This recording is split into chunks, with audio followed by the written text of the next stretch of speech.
Hello, Gravitrons. I'm more gravity. Let's play chess.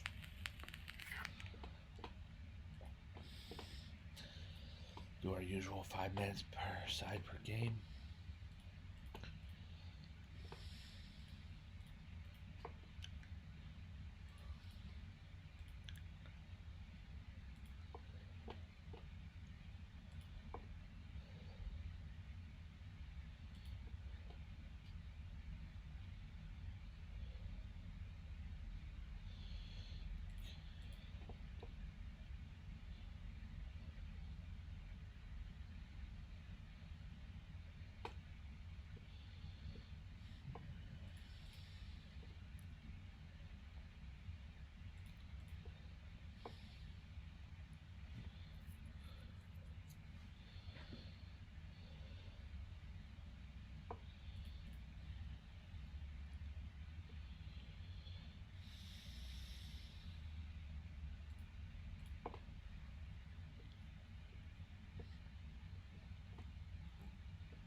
I played well there. Um, let's finish the game against uh, the computer.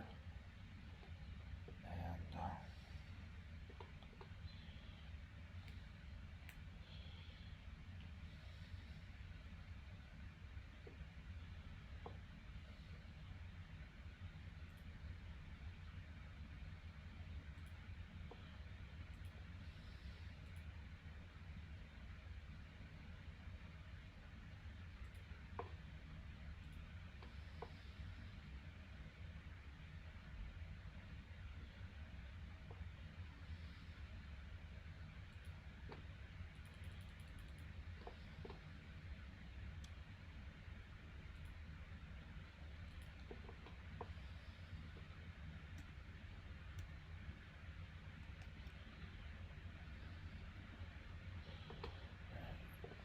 of course, we're capturing the queen.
played a good game.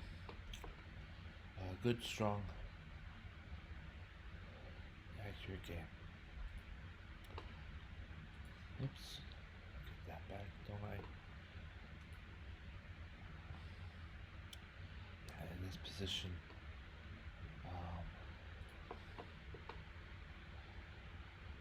white is crumbling.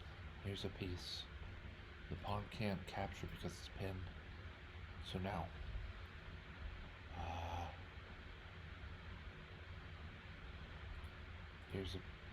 here's a piece. Here's the exchange.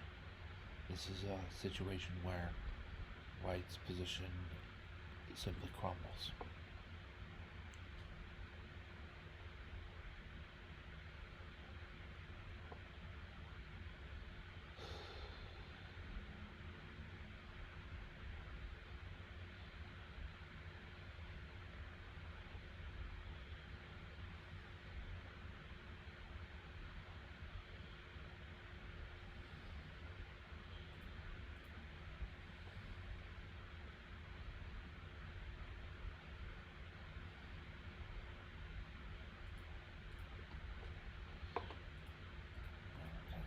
All kinds of material.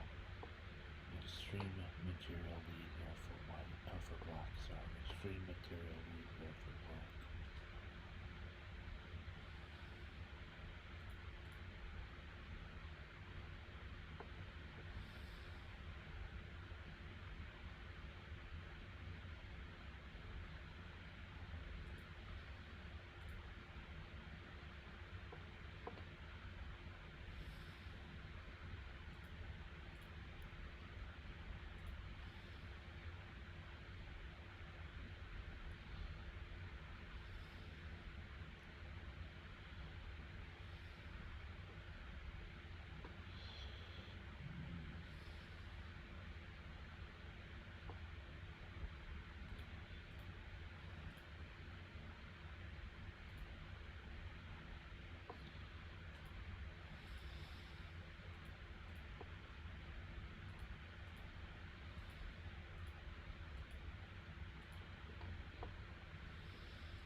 Alright, we're gonna go through this game, pretty much move by move.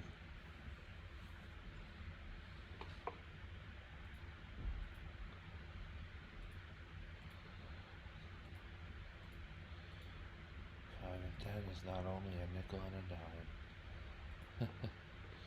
Alright, close the practice.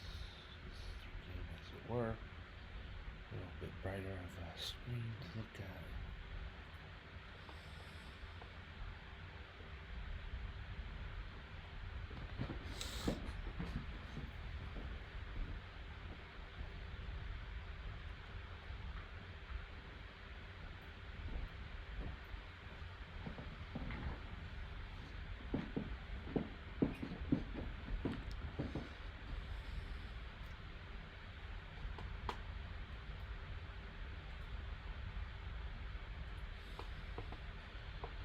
Okay. Queen's pawn opening. I play c5 and try to get good control of the center by trading a wing pawn for a center pawn. So on the early going here, black has achieved his initial aim. Knight c6, knight c3. Bishop f5 is fine. Sometimes I would develop to g4, and only after the knight has moved to f3. Then put the pin on that knight, or even better, the knight has moved to f3 and white's bishop has moved already. Then put the pin on, and that sometimes persuades white to play bishop to e2. At a loss of initiative and a loss of tempo or two. But nonetheless, we carry on with bishop at f5. He's strong there, and if there's trouble, g6 is available, where he'll be protected by his own pawns. Knight to f6, simple development, simple development. E6 is always, you know, this happens in the Queen's Gambit.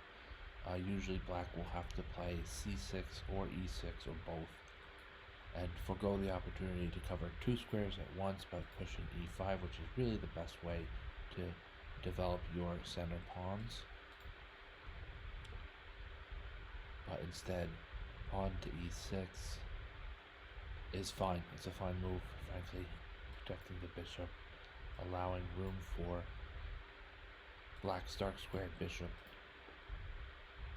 to enter the game on d6, or even sometimes on e6 if there's a pin. But in this case, we're going to enter on d6. It's a move that challenges white's dark squared bishop directly.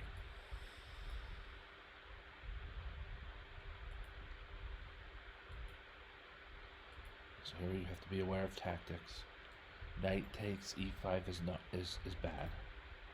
Knight takes e5 is bad because pawn takes d5. The pawn is supported and attacking two minor pieces at once. That's a fork, my friends. So we want to be real careful here. And if we're going to remove this very powerful knight from e5, that knight can't just sit there for the rest of the game. Black will get smushed, or as my APUS teacher would say, quashed. They quashed the rebellion. Black's rebellion would be quashed if we keep this knight here. So we take off the white knight from e5, and now recaptures with the pawn here is fine, is best probably, but there's no bishop anymore on d6 to make a fork out of this. So I decided to double back to d7. You know, if life gives you lemons, make lemonade. Now this pawn, white's pawn on e5, is attacked more than it's protected,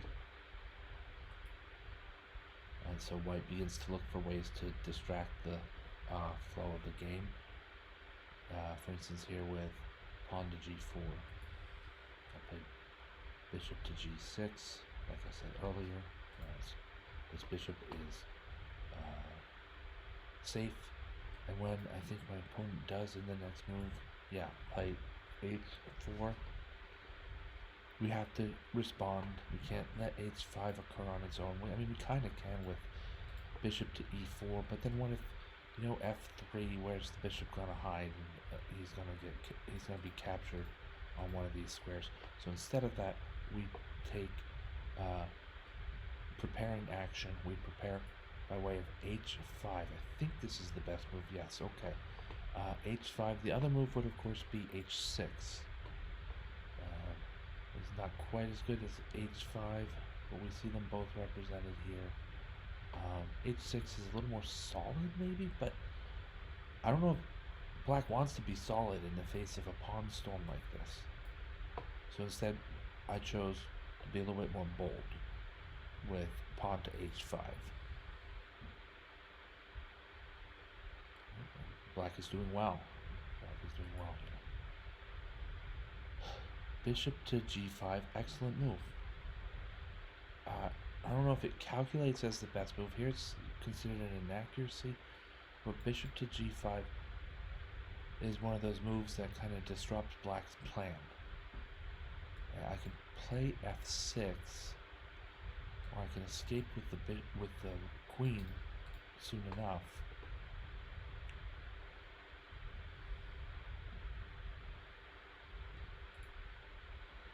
I played f6. This was not a good move. And queen to b6. Torch says, I considered this move and I thought, yes, I'm attacking the pawn on b2. Long-term wise, my plan might be also to attack f2. There's some queen trade opportunities on d4, or my knight could come to d4 and be supported by the queen at b3. All of this while the e5 pawn is sitting there on e5.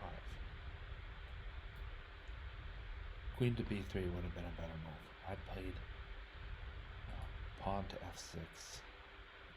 I agree this is a mistake. when this weak pawn on e5 is just getting traded off. I don't know if that really helps black that much. The bishop backpedals a bit. That being said, there are some good parts about black's position here. The central pawn duo, developed pieces, a queen that is mobile by way of she can rush into action at any moment in time. Pawn takes g4. In some cases would be a tactical shot. In most cases, though, that introduces the queen to g4 in a way where she's attacking both the bishop at g6 and the pawn at e6.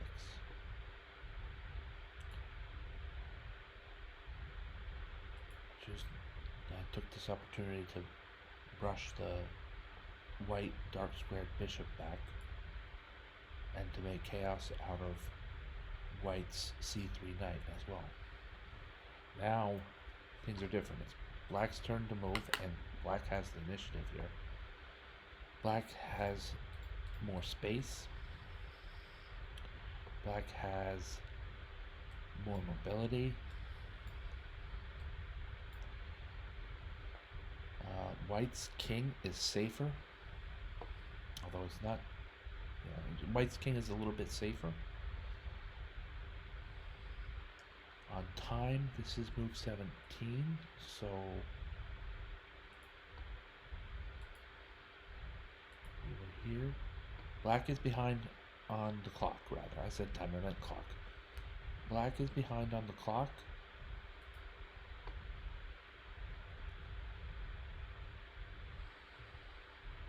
And material is even. Overall, black is doing well here. Queen a5 was a poor choice of move there. This is maybe bishop e4 might have been the way to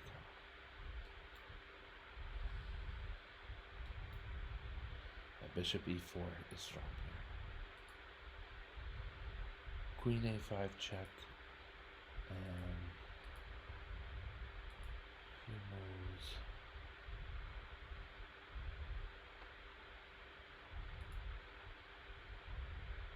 I think now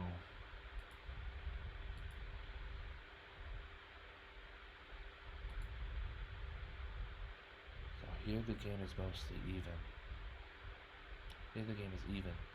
My opponent plays f4, which allows a number of things.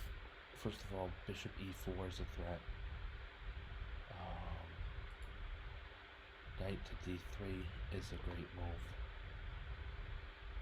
Bishop is protecting the knight from distances is a common theme in good attacking games. The king must move was the main draw here for me. Behind knight d3 check. There's other instead of bishop e4, I played knight to d3. Force the king to move. Now he can't castle. He's in the center and he's off of that back rank. Black is going to be more able to attack when the opposing king is stationary.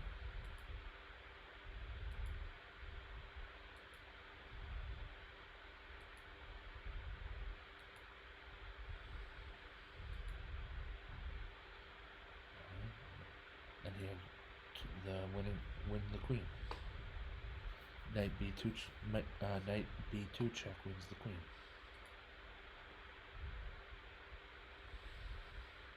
Now this portion of the game I fought against the computer, so just to be clear, this is now against the computer. My opponent had resigned.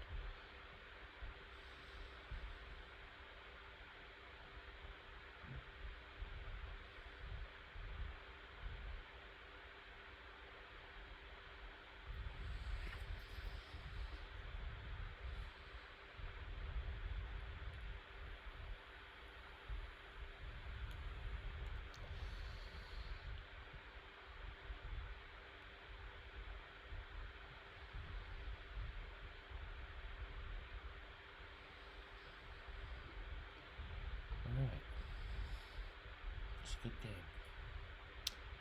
Let's play.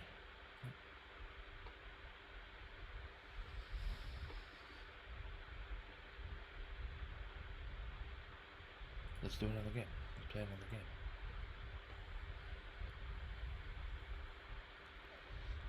I'm debated, faded, jaded, and heady. My bestseller is red. I sped up to get ready.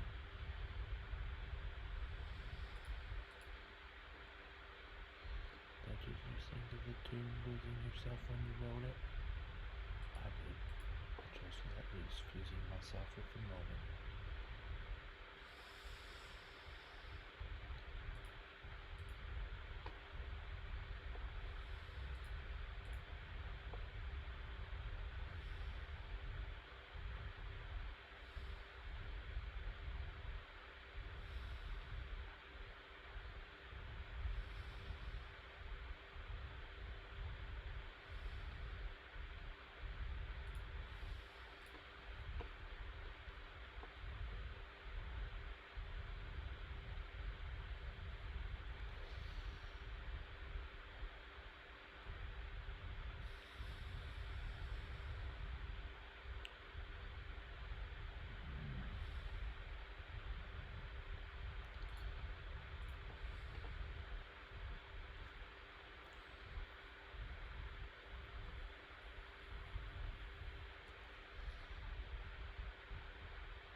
Ah, okay.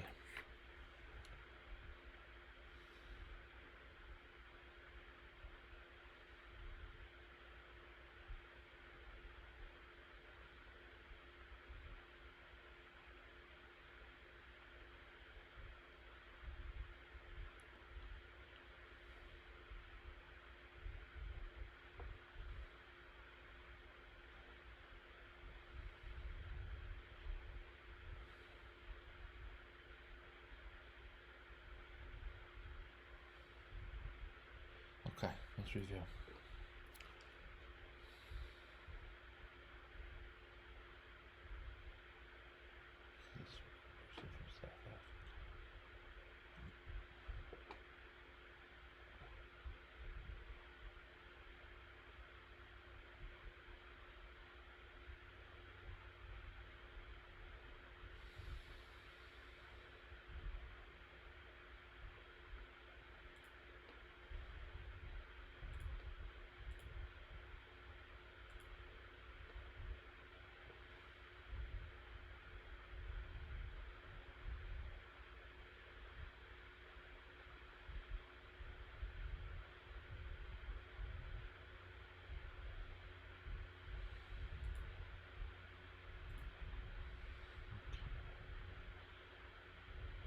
Good accuracy considering the amount of action on the board. Alright, add the black pieces, King's Pawns game, Petrov defense, sometimes called the Russian defense. I'll get this knight out. It's nice, this knight, I do kind of sneak this knight in there. But, black builds a center. And the pin on white's knight at f3 is strong. It's a strong. Well, it's not as strong. It's okay. White has to develop his dark squared bishop and then move knight to d2. That gives the queen freedom to pursue perhaps a battery on b3, a pin from a4. So that's what white does, and I thought this was, the move might be to capture right away.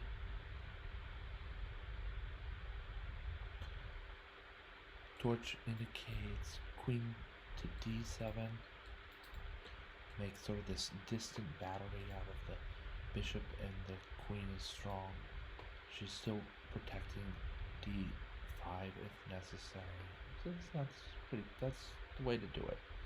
My move was also okay, I guess. It's just as a mistake. My opponent has to find the right idea, which sometimes just knocks you right in the head. The right idea is bishop takes f4. Some players might not want to give away the bishop pair that early. They might not want to have the e file emptied for attacks against their king quite that early. The e file empties, then the e file empties, then the e5 square is open for knight from c6 to move to e5, and then the knight at f3 is facing a lot of pressure.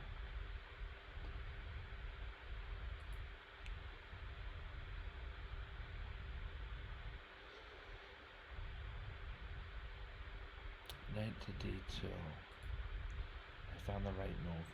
The other good move would be knight takes d3. They both leave black with some kind of advantage. Knight to d3 forces this trade of minor pieces. Black goes up a piece in the process and is now preventing castles for white. First of all, that's going to change as this queen is going to be attacked, and I just don't think this is a long-term prevention of white's chance to castle. This, however, knight to f2 check is most definitely going to prevent white from castling in this game.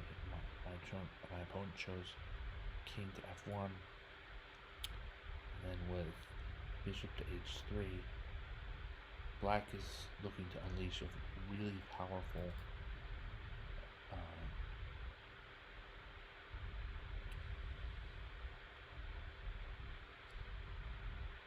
discovered attack. This discovered check on white's king will net black a bishop and a queen for a knight. So white moves away wisely to e2, but we see that things are going to shape up in black's favor anyway.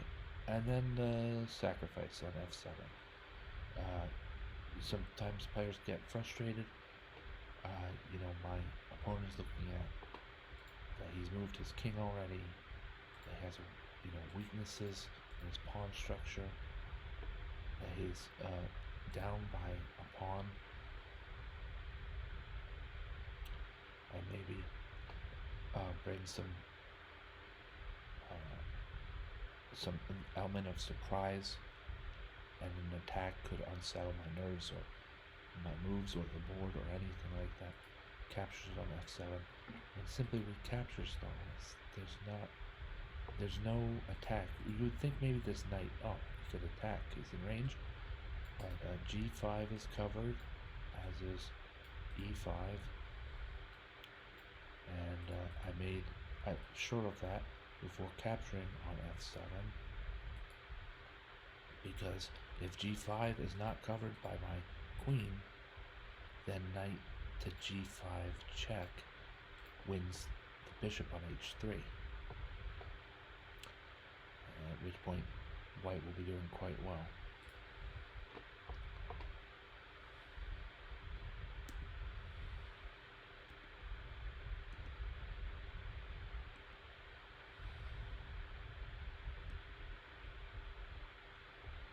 I know how to emphasize that. Maybe go here and then play it. Yeah, see? Now, now black is in serious trouble. So we go back to here, and I'll play king takes f7, knowing that the g5 is covered, not to move my queen to not to move my queen to c8.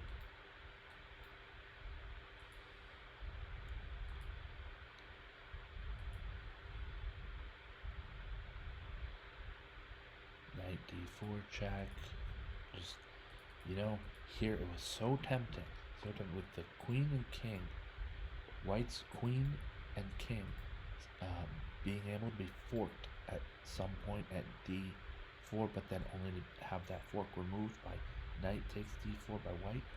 I was trying to find exactly how can I get through this. I thought maybe of bishop to g4, that does it. Well, for starters, you would capture the knight on f3, but then the knight captures the knight, and between the two of them, white's knights are still covering d4. It just didn't. I couldn't get the royal fork here to work.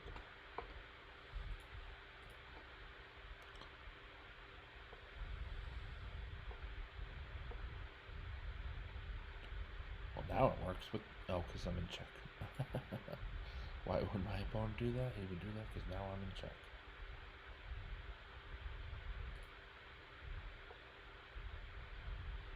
He came moves away. Okay. But so I said, you know what? Actually, George, that knight to d4 check anyway, and trading the bishops. Sorry, and trading the knights on d4.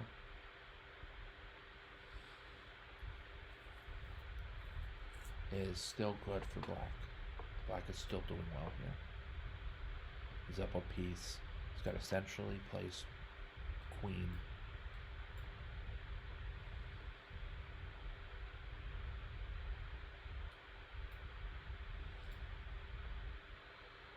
Bishop c5 is coming. If not that, then bishop d6 is coming. Rooks are gonna centralize. Is looking good for black.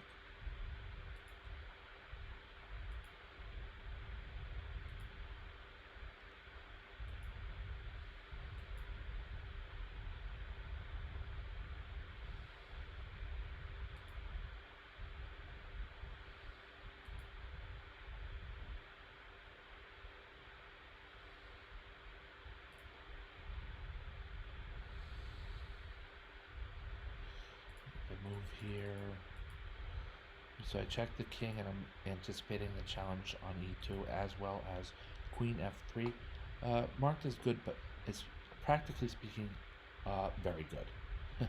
Because we're attacking the rook on h1, we're attacking the pawn on b7. We're attacking the rook on h1, we're attacking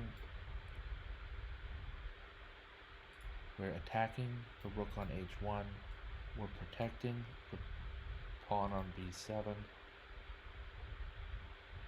Black's queen is very well positioned. In certain extreme cases, black can play queen takes d3 check. When white plays queen takes d3 check, then black will play bishop takes d3, and after king takes d3,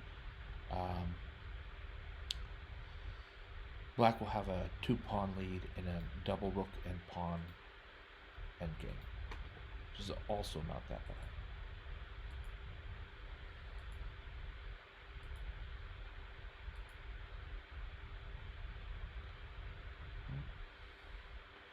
Now black is going to force the loss of white's queen.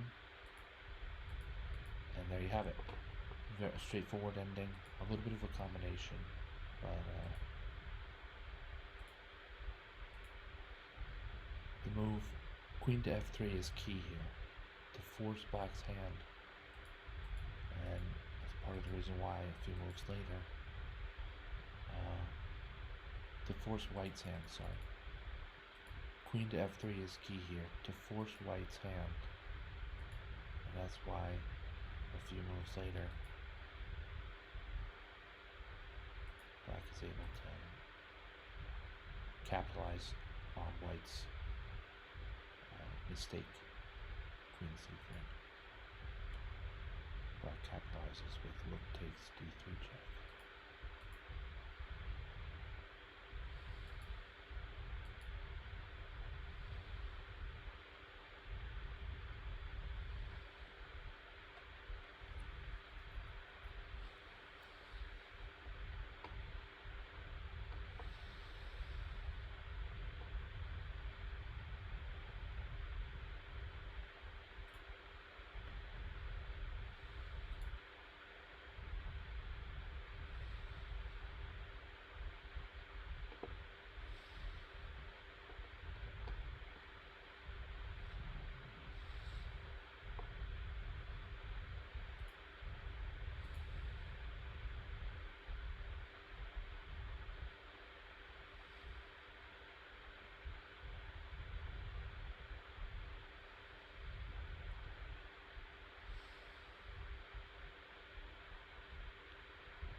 Thank you so much for watching. I'm More Gravity. Have a great night.